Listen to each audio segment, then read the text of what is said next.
हमारे सहयोगी देव हमारे साथ जुड़ रहे हैं। देव, ऐसा लग रहा है कि मानो महाराष्ट्र की आबो हवा में बगावत छा गया है, चाहे सियासी तौर पर हो या मौसम के तौर पर। लेकिन जरा बताइए और दिखाइए तस्वीरें दर्शकों को, क्योंकि कहा जा रहा था कि 4 बजे के आसपास हाई टाइड आने की संभावना है।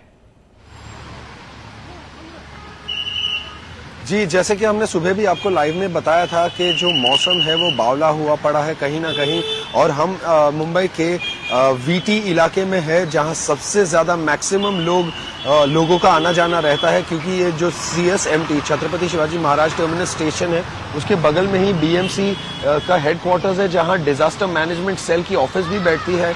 तो इस सिचुएशन, इस स्थिति की गंभीरता के बारे में अगर आपको बता दें कहीं ना कहीं, तो महाराष्ट्र के जो सबसे नए मुख्यमंत्री है एकनाथ शिंदे जी, वो स्वयं इसी बिल्डिंग में अभी कुछ ही पलों में यहाँ आएंगे और जो जिस तरह की बारिश को लेकर गंभीर स्थिति है उसको रिव्यू करेंगे, क्योंकि उन्होंने स्वयं ये बताया नेशनल डिजास्टर रिस्पांस फोर्स को कि एक टीम उनकी तैनात कर दी जाए सतारा में। सतारा और कोल्हापुर, आपको बता दें महाराष्ट्र के जो 2 डिस्ट्रिक्ट है वहां रेड अलर्ट भी जारी कर दिया गया है मौसम विभाग के द्वारा, और आने वाले कुछ 10 मिनटों के अंदर हम हाई टाइड जो कि 4.5 मीटर तक मिनिमम जा सकती है उसकी भी उम्मीद कर पाएंगे, जैसे कि हमने सुबह भी बताया था। लेकिन और काफी कुछ चिंताजनक बातें हैं। इस शहर का जो इंफ्रास्ट्रक्चर है वो हमेशा बहते जाता है, डूब जाता है। जैसे कि पारस ने भी बताया कि अगर पहले भी यहाँ पानी जमाव होता है, यहाँ सबसे पहले रेलवे ट्रैक फ्लडिंग होती है वहां पर, तो जो रेलवे ट्रैक फ्लडिंग होती है उसके कारण ट्रेन जम जाती है और आगे नहीं जा पाती है।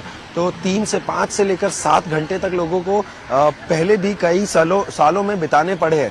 तो एक और ये चिंताजनक बात ये है कि काफी एरिया में हमने देखा और अपने दर्शकों को भी ये दर्शाया कि अंधेरी सबवे अगर बंद कर दिया गया तो आप इस सिचुएशन की गंभीरता का अंदाजा लगा सकते हैं।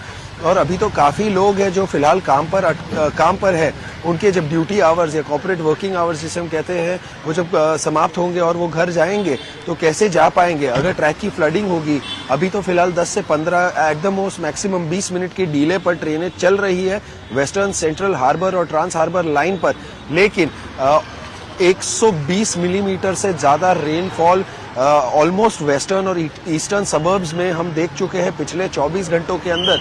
लेकिन आने वाले 1 से 1.5 घंटे में हम मौसम विभाग से नई जानकारी और लेटेस्ट अपडेट्स एक्सपेक्ट कर सकते हैं। वो जो सारे आंकड़े हैं कि बंबई में पूरे शहर में किस तरह की बारिश गिरी है, और जो वेस्टर्न घाट्स वाले इलाके हैं, जो पूर्वी महाराष्ट्र है, वेस्टर्न महाराष्ट्र जिसे हम कहते हैं, महाबलेश्वर हो गया या नासिक हो गया, जो वेस्टर्न घाट्स वाले जो भी इलाके हैं और उस क्षेत्र के अंदर जो भी सारी जगहें पड़ती है वहां पर भी भारी भरकम रेनफॉल होगा, ऐसा IMD ने बताया है। लेकिन फिलहाल आने वाले शुक्रवार तक मिनिमम ऑरेंज अलर्ट जारी किया गया है और लोगों को बताया गया है कि जो भी दरियाई इलाके हैं उनसे दूर रहा जाए और पूरी तरह से प्रिकॉशन लिया जाए। तो इस तरह की जानकारी हमारे पास फिलहाल है, लेकिन इसमें सबसे बड़ा जो नुकसान हुआ है वो है मुंबई करो का टाइम। सब कुछ वापस आ सकता है, लेकिन जो बीता हुआ समय है वो बिल्कुल नहीं आ सकता है।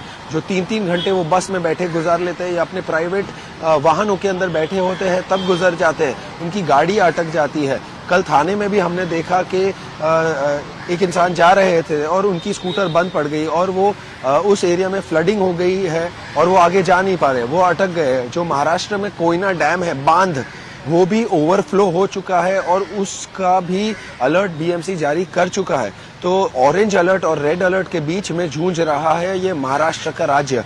इस तरह के अपडेट्स है हमारे पास फिलहाल। जी, अब जरा ये बताइए कि हमने अपनी शुरुआती रिपोर्ट में दिखाया कि मुख्यमंत्री के लिए सिर मुंडाते मानो ओले पड़ गए, तमाम तरह की परेशानियों से गुजर रहे हैं। इसी बीच मुंबई में आफत वाली बारिश आ गई है, ऑरेंज अलर्ट आप बता ही रहे हैं। तो किस किस तरह के स्टेप्स जो हैं वो प्रशासन की तरफ से लिए गए हैं? हाई टाइड को देखते हुए क्या अतिरिक्त व्यवस्थाएं की गई हैं? क्या कुछ नुकसान हुआ है सुबह से और कैसे अब आगे इससे निपटा जाएगा, इस बारे में जरा जानकारी दीजिए। देखिए, ये बात साफ तौर पे बता दे कि ये जो स्टेट और सिटी इंफ्रास्ट्रक्चर है वो डूबते हुए जा रहा है, और ये ऐसा कुछ मुंबई में पहली बार नहीं हुआ है। जब जब बारिश आई है हर साल अपने प्रॉब्लम साथ में लेकर आई है और वो ढेर सारी तकलीफों और नुकसानों का भुगतान लाचार मुंबईकरों को करना पड़ा है। वो सिर्फ अपने काम पर जाना चाहते हैं, लेकिन जिस तरह का जो स्टेट इंफ्रास्ट्रक्चर होना चाहिए या जो बीएमसी के द्वारा जो सारी अर्थव्यवस्था और दूसरी जो चीजें हैं वो जो उन्हें मेंटेन करके रखनी चाहिए थी, वो पूरी तरह से अप टू डेट नहीं है।